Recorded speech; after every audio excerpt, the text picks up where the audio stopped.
Hey, I just wanted to dissect the arrangement of this new video I made before it gets archived on some hard drives and never seen again.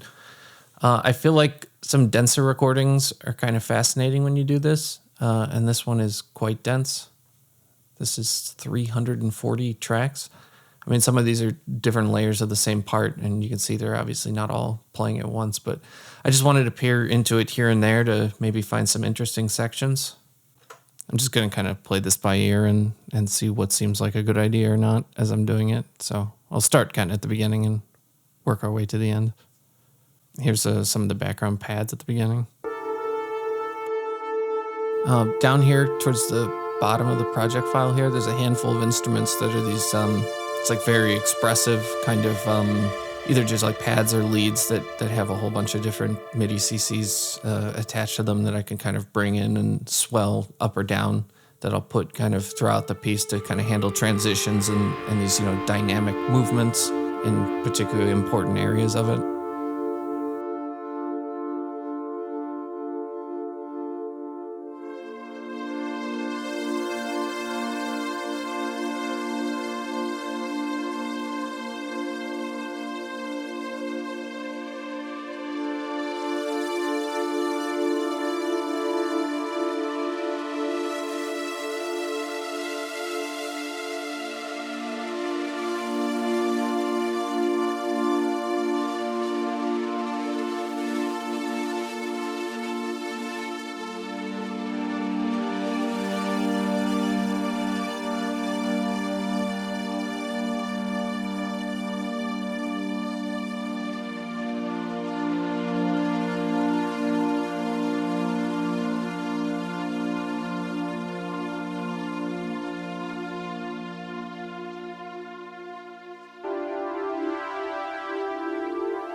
So like a number of the melody sections are actually a bunch of instruments kind of making up one.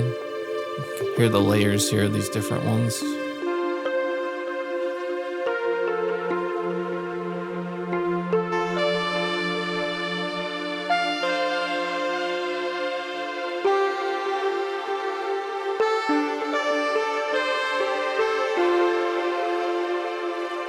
Let me skip ahead here to the end of this section.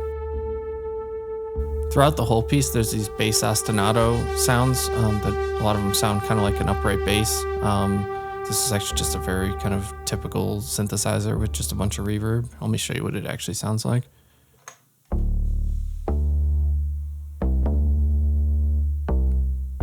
Like you can tell that's like just a synthesizer when you turn off all the reverb and everything else.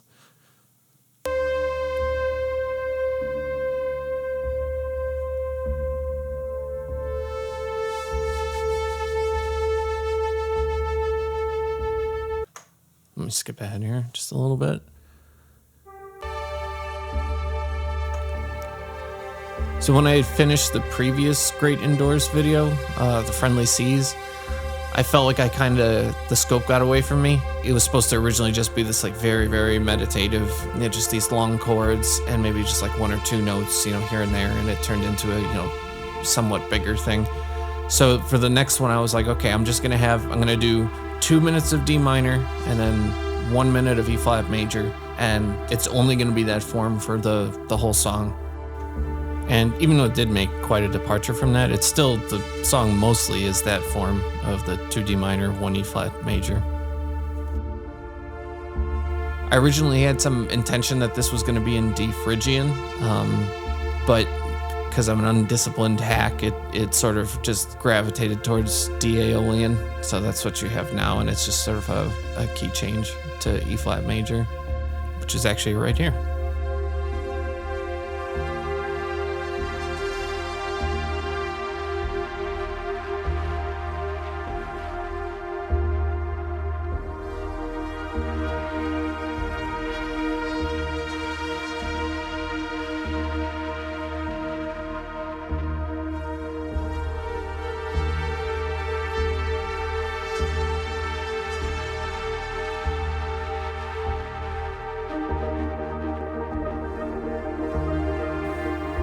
There's a bunch of those little arpeggio things, a whole bunch of different sounds. Actually, there was quite a lot of tracks that made these little blippy bloopy things that are actually all gone now because I mixed them all down just to this one channel. But so I can't show you the actual all the pieces that went into making those, but.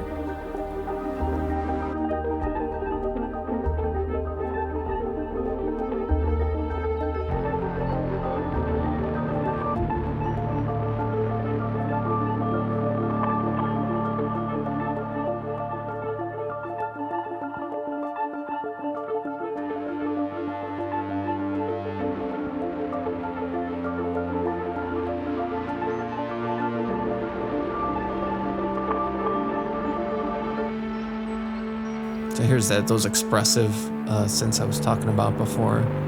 They're kind of used here not as transitional elements. These are kind of actually used to outline some chords. Which I think this was just kind of a dead spot in the piece until the very end when I was adding those, so I felt like it could use a little bit more movement here. This reminds me a lot of like Jean-Luc Ponty.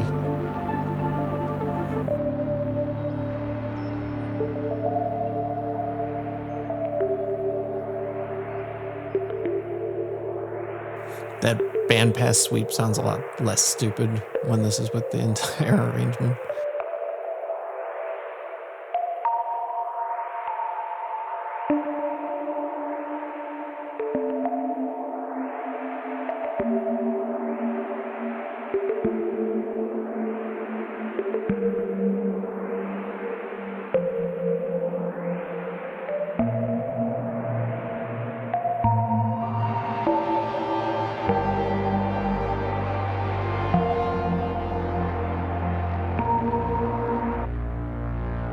I don't think the intention was ever to make this kind of as dramatic as it sounds right now. I think it was just that it was very difficult to hear through all the instruments, so I added kind of all this harmonic distortion to kind of bring it out.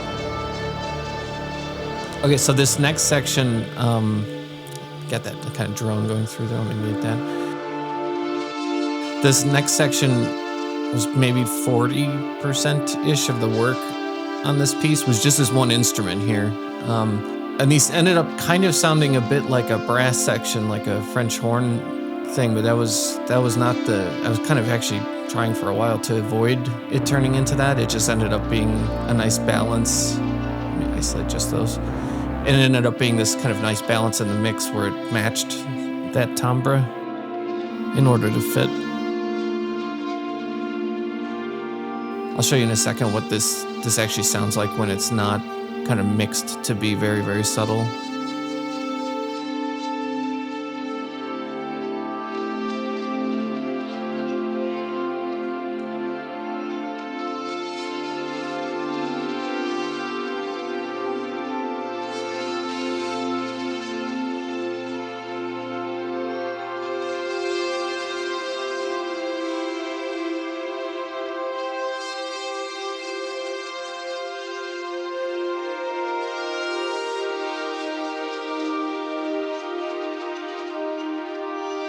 There's a whole bunch of manipulation here. There's a lot of EQ and compression. They're just trying to make this sound like very gentle and smooth.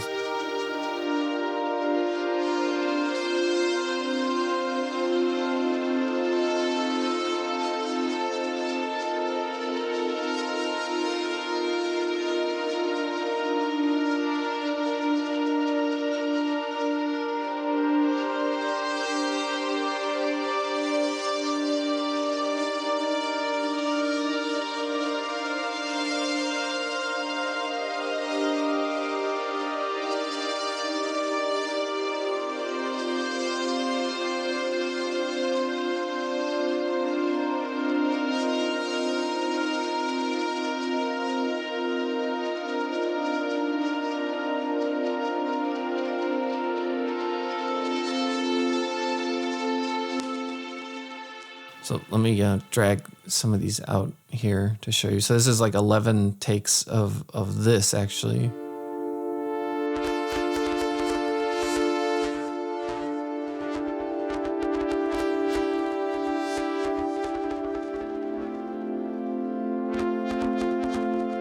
which to me is a lot more fascinating than the final version, which is why I spent just so much time on this. This was just days of just dealing with this, actually. Because I was trying to get it where you could hear all those little fluctuations, but where they wouldn't get in the way.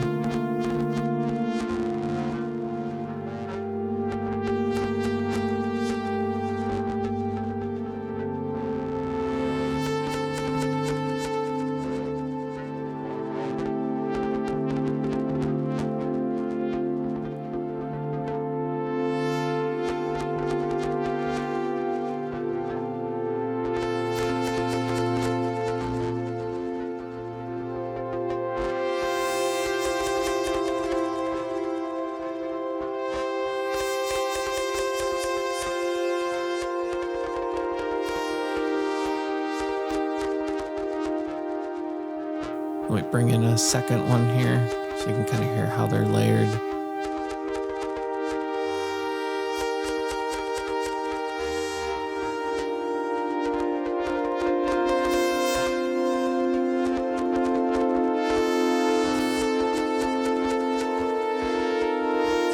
Bring in a third one.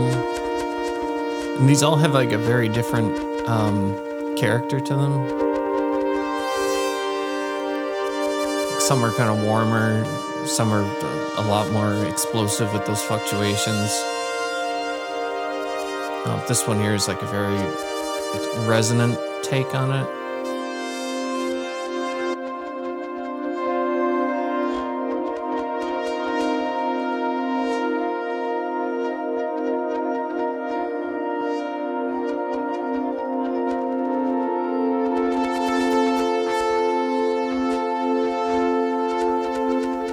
So I do kind of miss how fascinating those are when they're not mixed into the song well.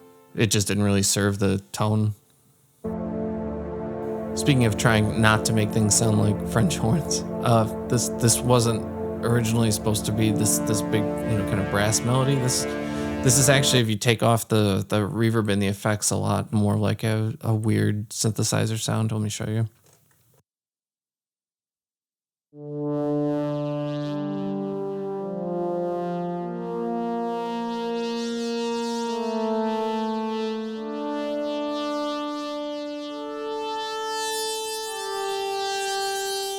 I mean, it definitely has like a lot of like brass qualities to it, but you can tell it's not trying to sound like a realistic horn.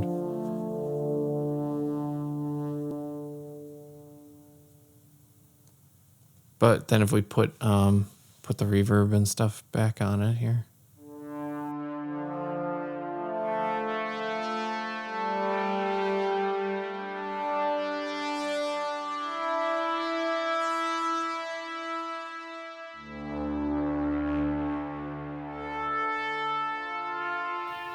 And it's funny once you do have it switched over to sounding more like a real instrument. When you play in the different ranges, you hear all these qualities that you kind of associate very specifically with that other instrument, or in this case, like a French horn or a trombone or something.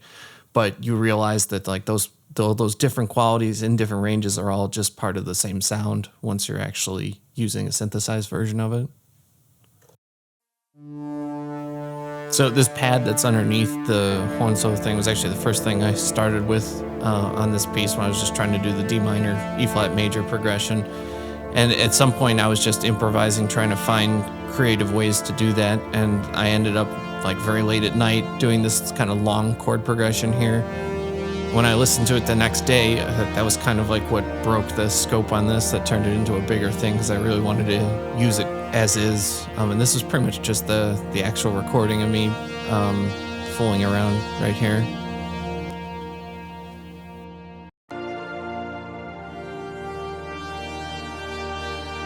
And the one part of it that's my favorite, that I'm kind of the most proud of, is this chord change right here.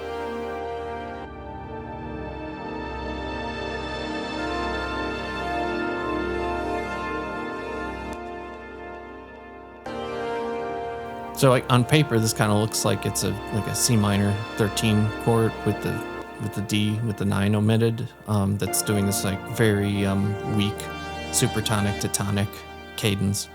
resolving to the B flat major tonic in this case. But I think over a couple seconds there, you start hearing it more like a dominant to tonic cadence that's going to do a tritone resolution, so like a F11 over C or something. Because the only F that's there at all, which is the root of that dominant chord, is in the melody actually. So I think your brain kind of pieces that together slowly. So you get this kind of imaginary 2-5-1, where you first maybe think it's the 2, and then you realize it's the 5, and then it resolves to the 1. And I think there's this kind of additional layer of tension and release going from the ambiguity of that one chord to then being given the B flat major and being like, okay, thank God, like I know where we are now. I don't know if anybody else would ever hear this the same way or be fascinated by it, but I think when you're working on stuff, there's these like all these very, very little tiny details that kind of delight you and keep you moving. All right, so this next section has a whole bunch of these little layers of these arpeggios and tiny details that I actually didn't mix down yet, so I can isolate a few of them.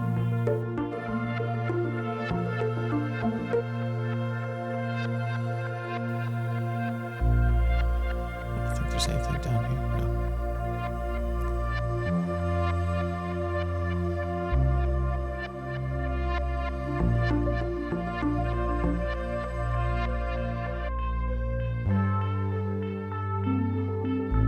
And a few of these are actually quite annoying when you isolate them. But I think you do get just a little bit of a hint of this kind of mechanical persistence, adding some extra tension when you hear it with everything else kind of low.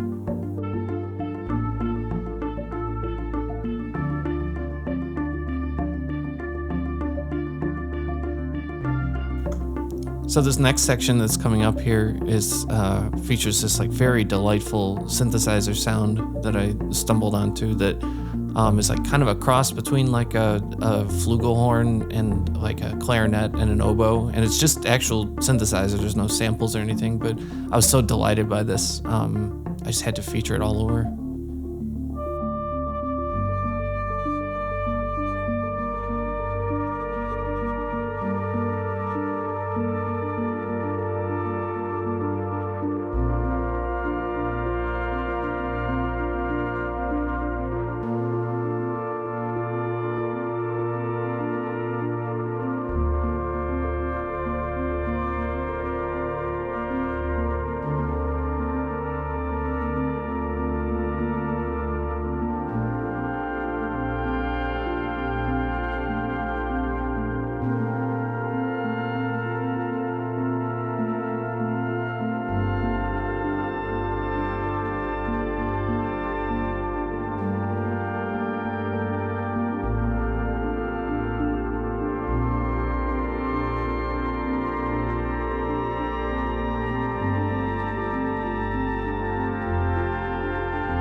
All right, let me rewind here and show this cool little background melody here.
just one of those transition elements in the back.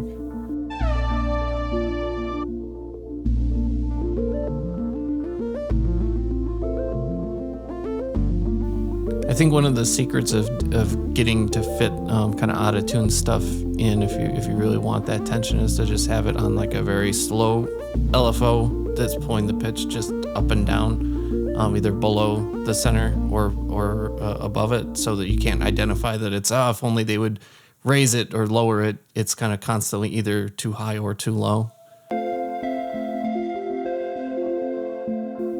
So here I've got these little complementary sounds that go behind the melody.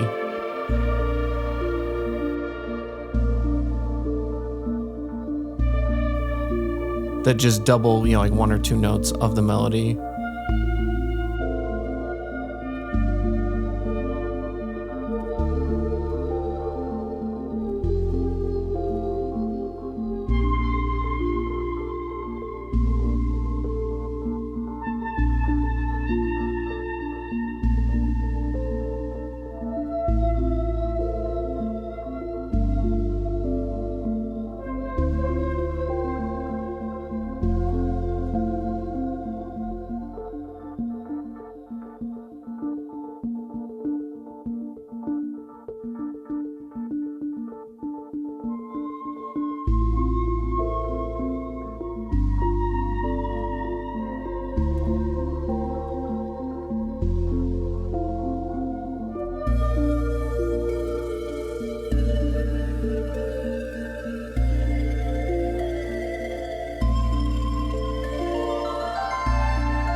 You can kind of hear all the different layers that make up that one sound.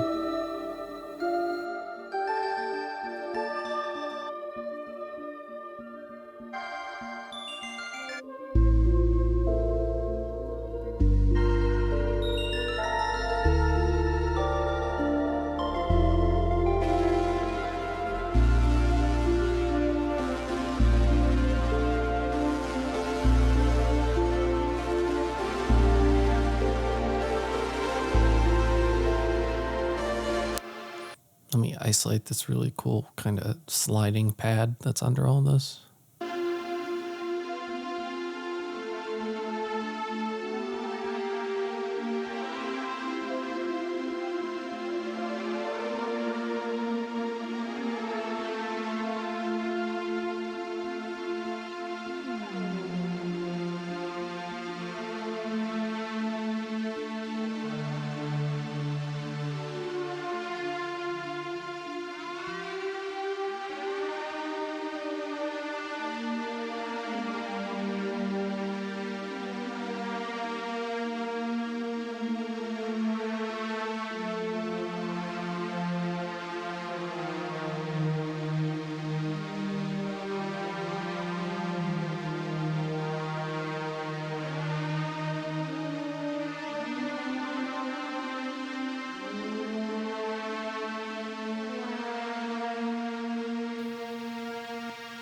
Here, I'll show the melody layers here. There's quite a few.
So there's these two kind of these rhythmic sequencer things down here, and these took like a bizarrely long time to try to get right because I wanted them to be like still very rhythmic and driving, but like incredibly light. And getting the right balance with them was time consuming.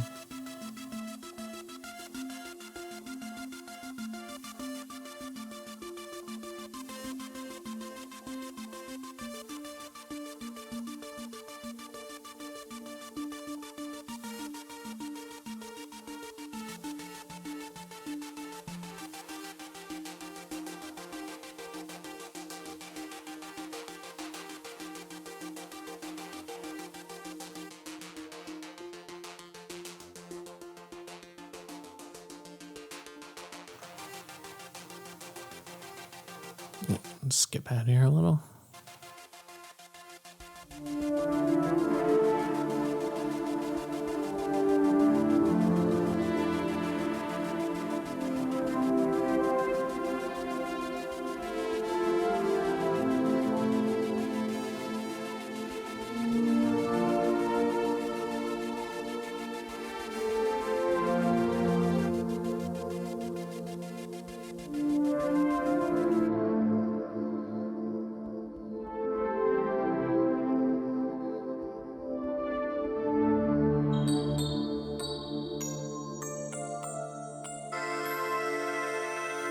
So this was absolutely 100% unapologetically inspired by the aquatic ambience from Donkey Kong Country, which is why the folder of those tracks is even named that.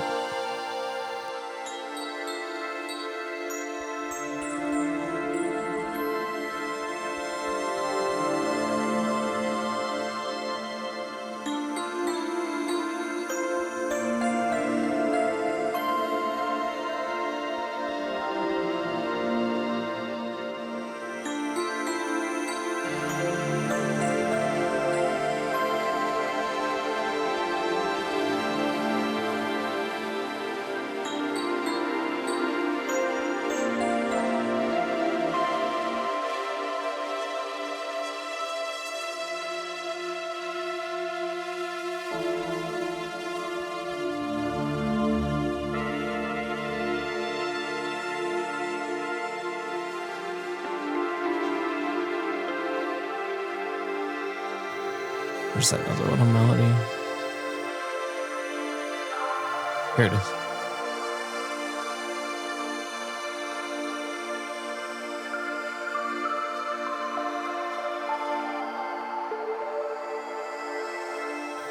It's even got the breathing from aquatic ambience.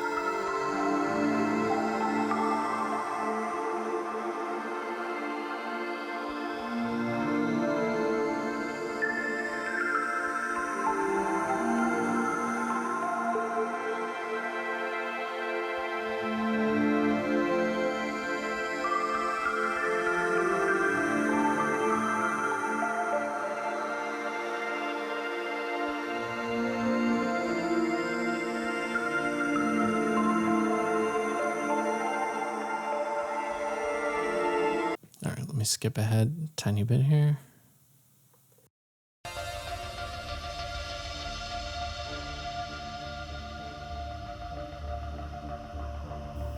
Oh, the crickets. So there's that cricket ambience there, which I actually didn't put in. I'll let it play for a second.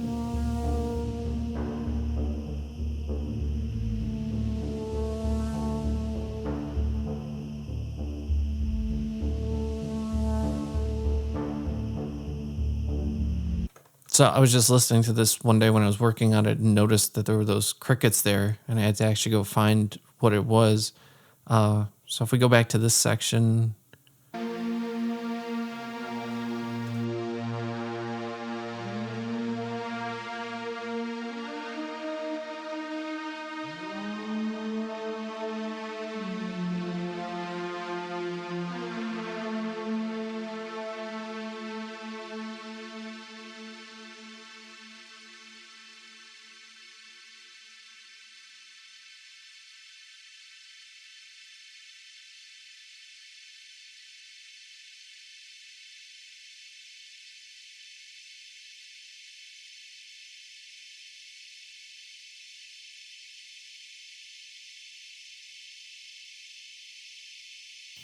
So you can tell when you listen to it here isolated that that's just the regenerations off of a delay with a very specific feedback level that's over 100%, but has enough high pass filtering that it doesn't actually get out of control and start getting louder, but it does remove all the tonality after enough regenerations, and you're just kind of left with this little sizzle on the top, which was very unintentional. So I automated it kind of in and out through the rest of the song so that it's not drenched over everything, and I'm just using it kind of selectively. So going back to where we were.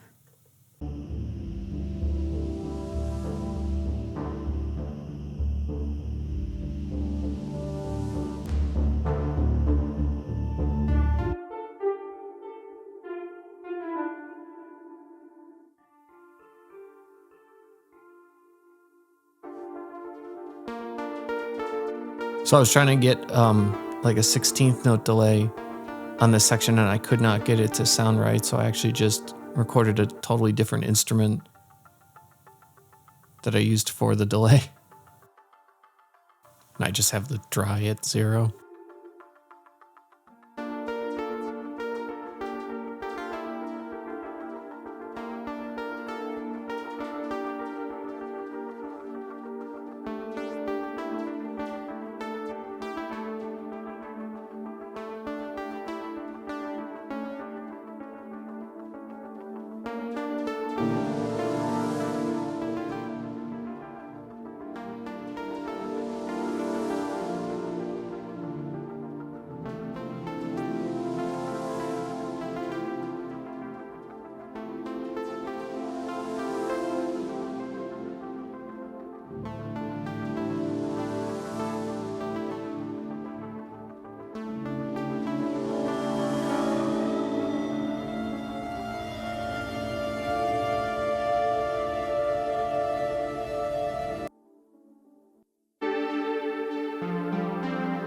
Like a very stereotypical 1980s DX7 sound.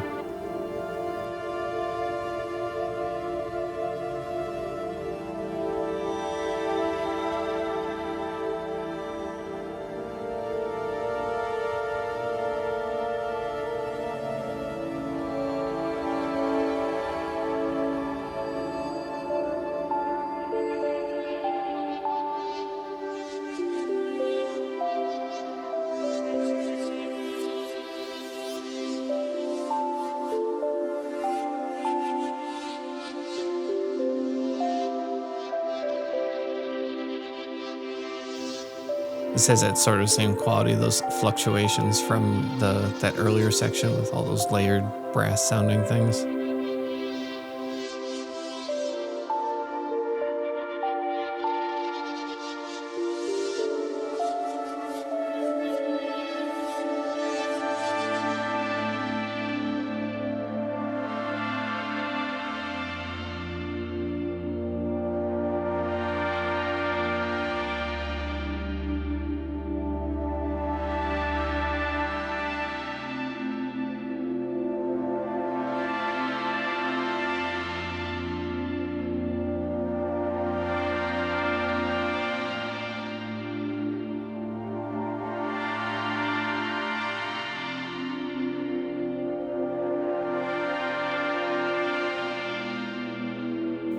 So a lot of the sounds in that synth are kind of just extensions or color tones for one combined with this other synth here. Let me play the other one.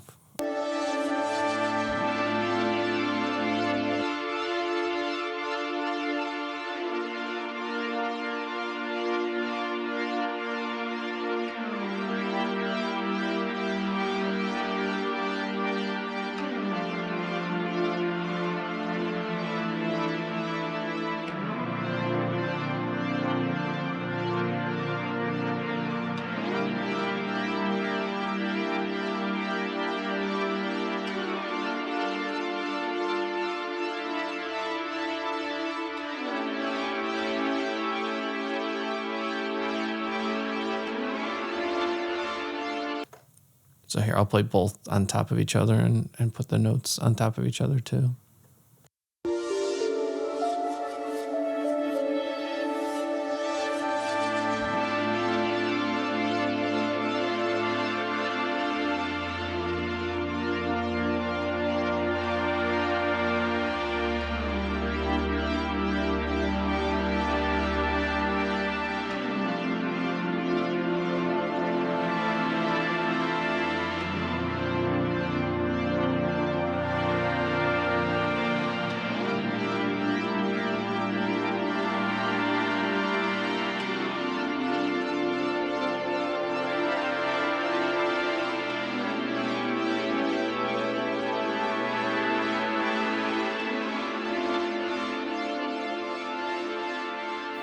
So this synth lead here was another kind of funny accident. I didn't make this preset. I was just playing through some that I had bought.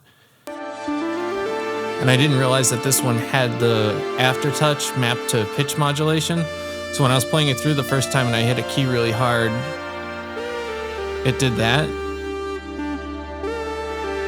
And that's actually the performance of me doing it for the first time, and like not realizing what had happened.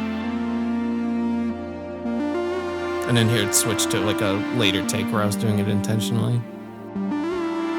I think it's so much fun playing through other people's presets because you get surprised by so many things like this. And I probably wouldn't have thought to have these like quarter tone articulations in this section.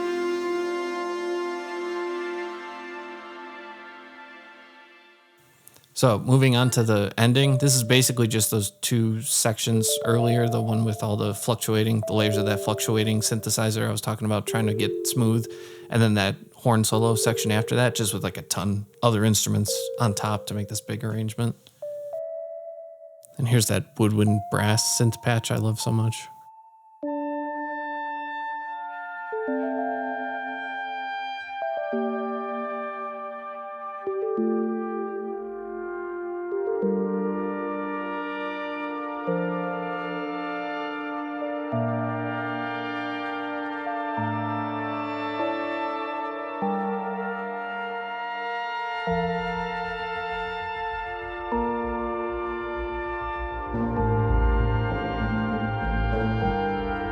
So for this whole section, I wanted this bass ostinato thing to be very ambiguous, whether or not it was 8th notes or 16th notes. So it's a bunch of different ostinatos that are kind of fading in and out.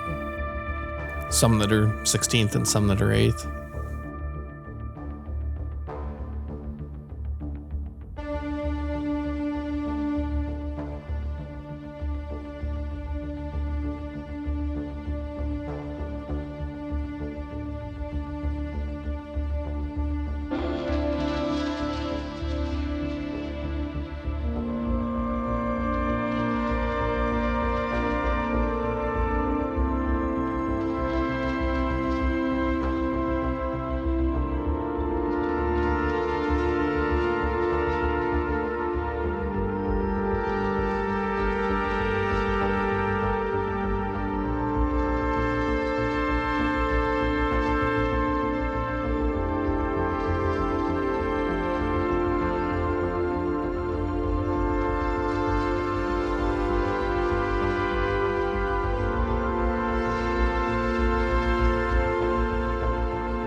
So there's actually a bunch of those other kind of really out of tune horns that are layered on top of that one lead, just to kind of make it much more massive and wide. If you get enough of them and you mix it the right way, it doesn't sound out of tune. It just sounds really kind of massive and wide, but all the levels and stuff are thrown off right now because I'm showing things, so it'll be a bit obtrusive.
A lot of those expressive synths here in this section leading to each chord.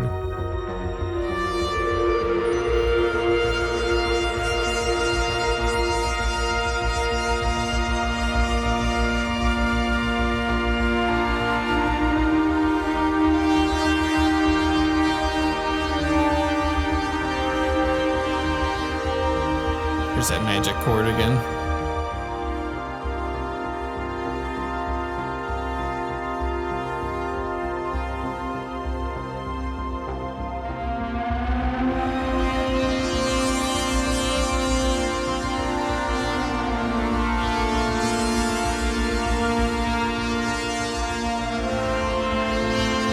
I have that one synth that's kind of bending, that bends into the horn melody that kind of takes over right after the bend.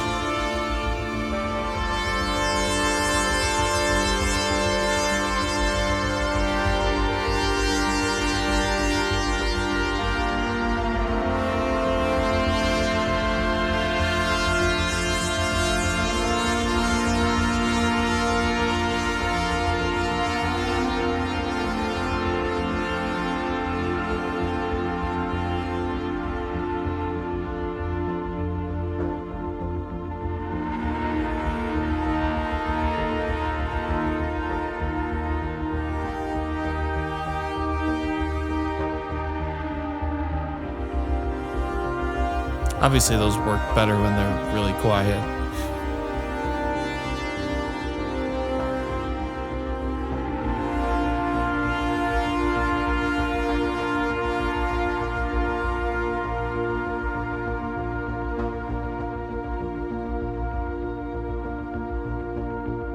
I actually want to go back and listen to this again, but highlighting the string arrangement and maybe one of the synth arpeggiators. These are actually like a sampled string library, not a synthesizer that just accidentally sounds like strings.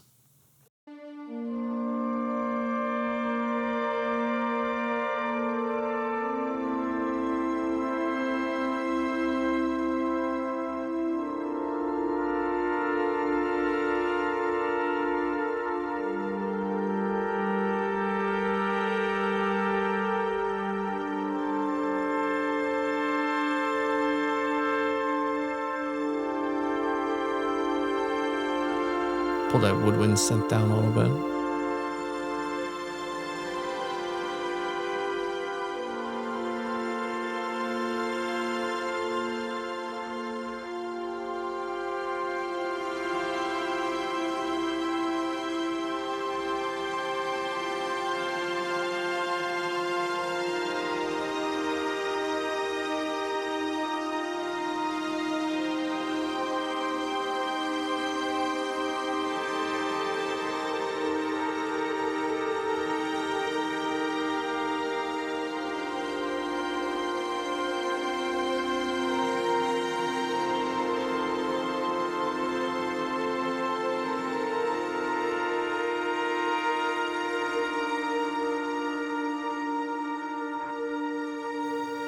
Even though it is real strings, I wanted them to sound slightly less real, so they have a distortion on top of them.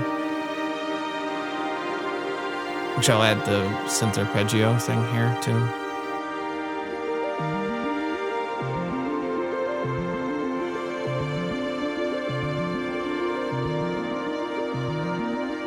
Because that kind of outlines a lot of the harmony that's going on here too.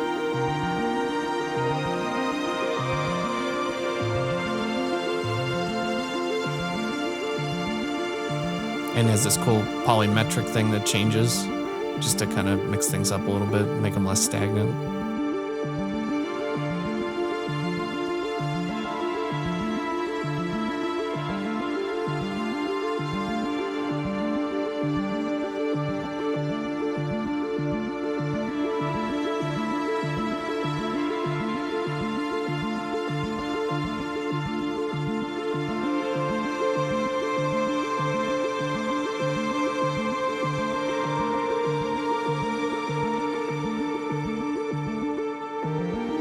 Those little pauses in the arpeggiator sound kind of stupid when it's this exposed, but with the whole rest of the arrangement, it provides like a nice little kind of momentary breath or levity from this pounding rhythm.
I love that in the final arrangement, there's this descending line there that's kind of a composite of a whole bunch of individual instruments that are all just doing one step down, making up that descending line, but no individual instruments playing more than just two notes going down.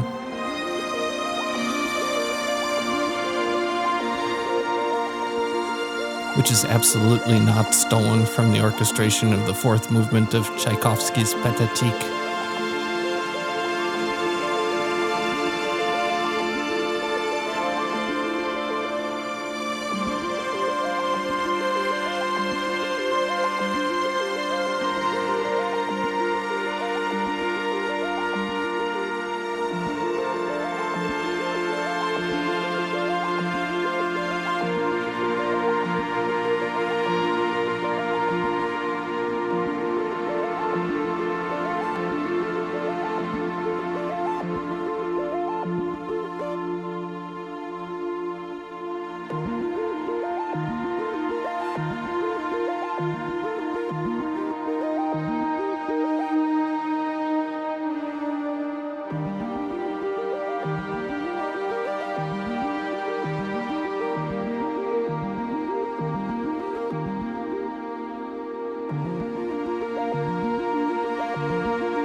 So I think that's probably all that I'll show today. And then this will just get put on some backup hard drives and there'll only be the final version that'll exist.